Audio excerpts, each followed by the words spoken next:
What's up, Vanity Friends? Welcome back to my channel. In today's video, i-share ko lang sa inyo yung review ko about this Madeca Derma Centellian Cream. Marami sa inyo nag-request ng review about this product. So, ito na nga. Bibigay ko sa inyo full detail review ko about this product. Bago tayo dumako sa mismong review mga best, I would like to invite everyone to follow me on my social media channels na ipapalash ko dyan sa inyong screen, lalong-lalo na sa Instagram mga best. Tulungan nyo naman ako maka-reach ng 10k followers dyan sa Instagram, please. Nagmakaawa, pero hindi sa may mga bet po, follow nyo naman ako sa Instagram at tulungan nyo ako maka-reach ng 10k followers dyan para mas connected tayo dyan. Nag-share din ako ng mga small product reviews or short product reviews and mga first impressions, ganyan. Kaya naman follow me na po sa Instagram. And also, kung hindi ka pa member ng ating private group sa Facebook, search mo lang sa Facebook #VanityFriends para makasali ka.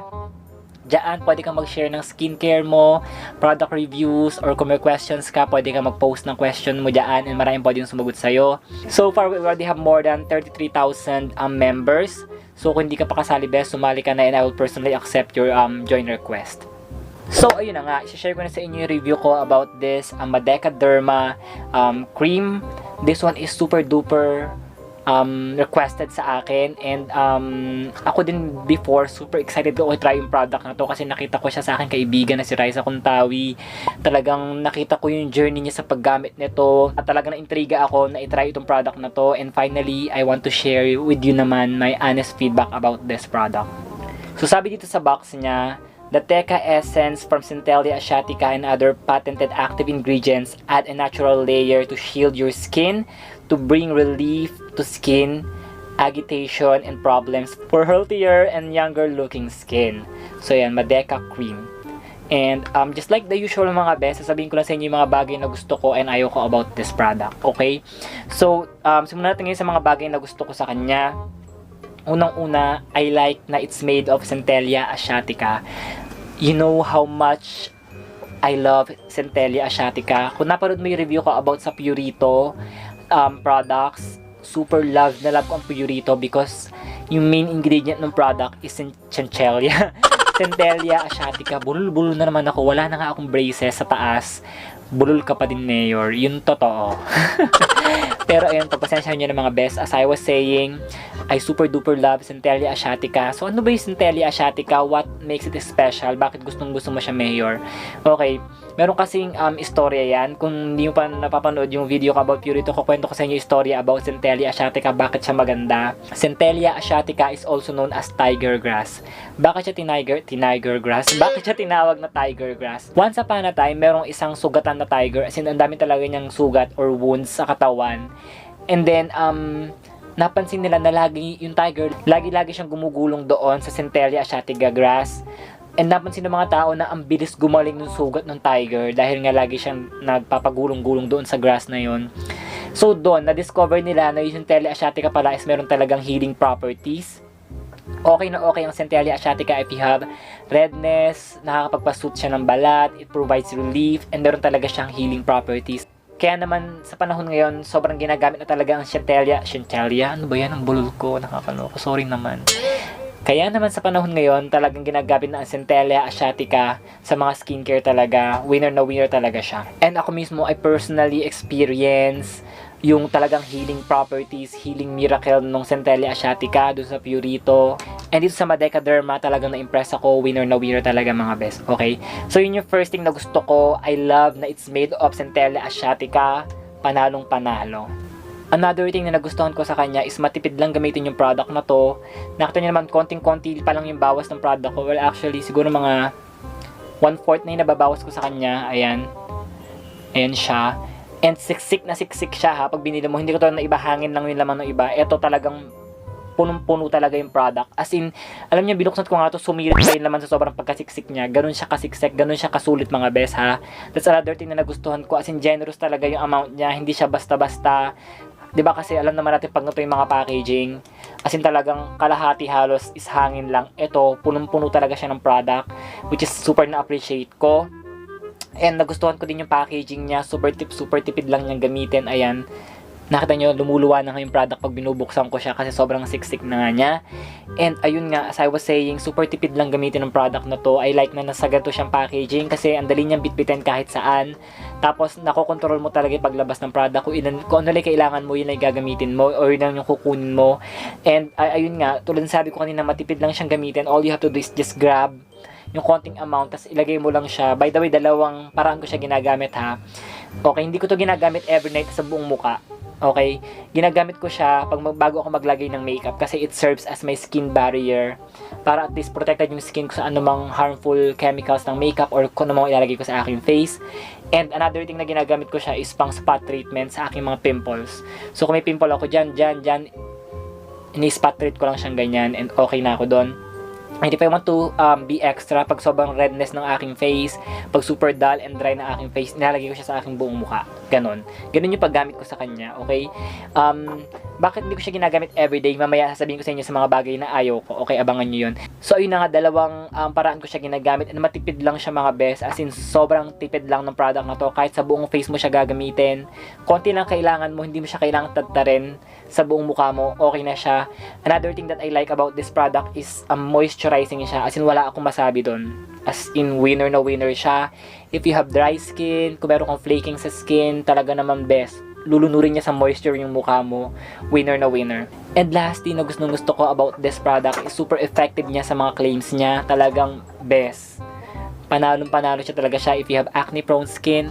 Nakapagpagaling siya ng pimples. Ang bilis niya makapagpatuyo ng pimples. And the good thing about this one, ang gusto ko sa kanya, pagdating sa pagpapagaling ng pimples is hindi niya nagagawang flaky yung pimples mo. Kasi may mga na-try na ako na effective na mga drying lotion or acne solution, pero ang nagagawa niya, nababakbak niya yung skin or talagang napapadry niya yung mga pimples na talagang makikita mo, naglalangib siya dyan. This one hindi, napaflatten niya yung pimples, natatanggal niya yung redness ng pimples, napaplaten siya. Ganun yung nagagawa niya, hindi nababakbak na parang nagsusugat, hindi ganon, which is super na-appreciate ko dito. Ang galing-galing. As in, super na-amaze ako. First time ko na-experience sa mga acne solution kasi mostly talaga ganun nangyayari eh. Pag nilagyan mo ng solution yung acne, typically, ang mangyayari dyan is magbabakbak, magdadry ang acne, magbabakbak siya, maglalangib, magsusugat. This one hindi, nafa-flat niya yung acne mo. Super na-amazed ako dito, panalo siya, makapagpagaling ng pimples, makapagpawala ng redness. I love it as a skin barrier, as a skin protectant. Winner na winner siya. Wala akong masabi, super effective talaga. Ngayon naman dumako tayo sa mga bagay na ayaw ko about this product, okay? So unang-unang bagay na ayaw ko sa kanya is yung packaging niya. Wala siyang English translation masyado. Konting-konti lang yung nakatranslate na English niya. As in, ito lang nasa harapan. And the rest is naka-Korean na siya. Sana lang, 'di ba? Kasi tulad ko hindi ako marunong magbasa ng Korean alphabet. So sana lang magawa na ng paraan na malagyan ng English translation ito para at least mas understandable, 'di ba, sa atin na mabasa kung ano ba yung products. Kasi yun ang talagang inintindihan ko, Madeca cream tapos yung konting claims dito. And the rest is talagang naka-Korean na siya. So ayun. Another thing na hindi ko nagustuhan sa kanya is hindi siya readily available. Okay, this one is available lang sa Korea and mabibili pala siya sa aking Carry Shop. I'm selling this product kasi talagang na-impress ako sa kanya. Alam nyo naman, dalawa pala yung products na naka-display sa aking Carry Shop. Ito, tsaka yung A-Stop toner. Pero marami akong pwedeng i-benta ng products. Pero kasi ayoko magbenta ng hindi ko nasubok or hindi ko talaga trusted yung product. Ayoko naman basta kumita lang ng pera, di ba? Gusto ko, may recommend ko sa inyo talagang yung product na talagang hiyang sa akin. Talagang nakitaan ko ng magandang effect and talagang maganda yung quality ng product tsaka ingredients. Kaya naman, kung gusto niyo bumili, available ito sa aking Carry Shop for only 600 something. So ayan, and sobrang tipid mga best. Siguro yung ganito abot sa inyo ng 1 to 2 months. Winner na siya. So ilalagay ko yung link na aking Carry Shop sa description box. Just in case lang naman gusto mo umorder, wala namang pilitan, 'di ba? Ayun, and follow niyo na rin ako sa aking Carry Shop, lalagay ko yung link sa description box. Ayan. So yun na nga, sana 'di ba available din siya sa mga drugstores natin nationwide para mas mabilis, mas accessible sa atin kung gusto natin bumili, 'di ba? Ayun. Another thing na hindi ko nagustuhan sa kanya is medyo heavy siya sa face. Yun lang. Medyo heavy siya sa face. And talagang ramdam mo na merong something sa mukha mo pag nilalagay mo siya sa buong face mo. Okay? Ganun kasi yung nafe-feel ko sa kanya. I'm sorry. I have to be honest.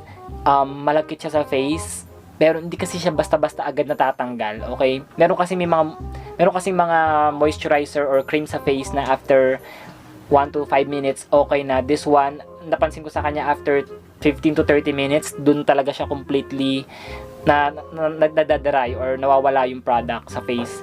Medyo heavy siya sa face. So, kung ayaw mo ng mga ganon, baka hindi ko ma-recommend sa'yo to. Kung ayaw mo ng parang may lagkit sa face mo. Pero kasi ang ginagawa ko nga sa kanya, pag nalagay ko siya sa buong face ko, bago lang ako mag-makeup, okay? Para may skin barrier ako. Kasi naman pag pinowderan ko na yun, wala na, diba? Talagang magmamat na yung finish ng product.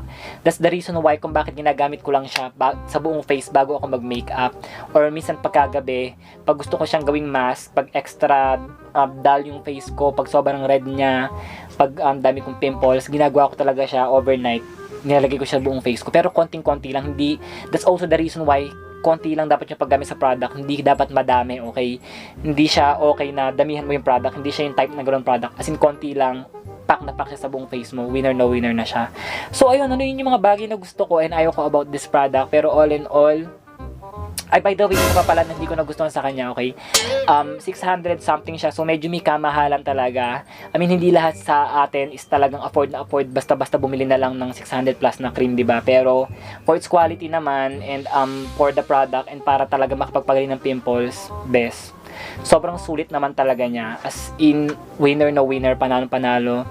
If you have acne prone skin, dapat mag-invest ka dito. Winner na winner siya. Ayun lang sana nakatulong sa inyo yung review ko na to. All in all, marirecommend ko ba sa inyo itong product na to? Yes, definitely. Kung meron kang acne prone skin, kung sensitive yung skin mo, marami kang redness mga best, naghahanap ko talaga ng magandang cream para sa acne mo, para sa super sensitive mong balat, then I highly recommend this Madeca Derma Madeca Cream. Super effective niya talaga. It's true to its promise. It's made of Centellia asiatica na super duper okay para nga sa mga problematic skin.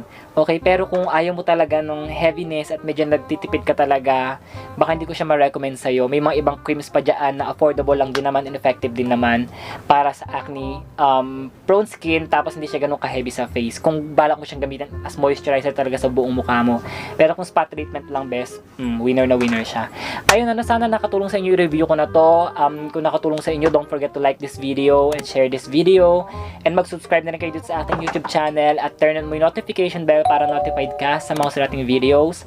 Also, kung na-try mo na itong Madeca Cream, please comment your experience sa baba, whether naging effective sa'yo or hindi naging effective sa'yo yung product. I want your honest feedback. I-comment mo dyan sa comment box para makatulong naman sa ibang nagbabasa ng comment para makapag-decide sila kung gusto ba nilang bilhin yung product or hindi. Okay, and disclaimer lang, hindi porket effective sa aking product, magiging effective na rin sa inyo. Hindi porket nagustuhan ko siya is dapat magustuhan nyo na rin. Okay, iba-iba po tayo ng skin condition, skin type, and lifestyle. Ayun, maraming salamat sa inyo mga best sa panonood, and God bless as always. You guys are really, really awesome. Bye!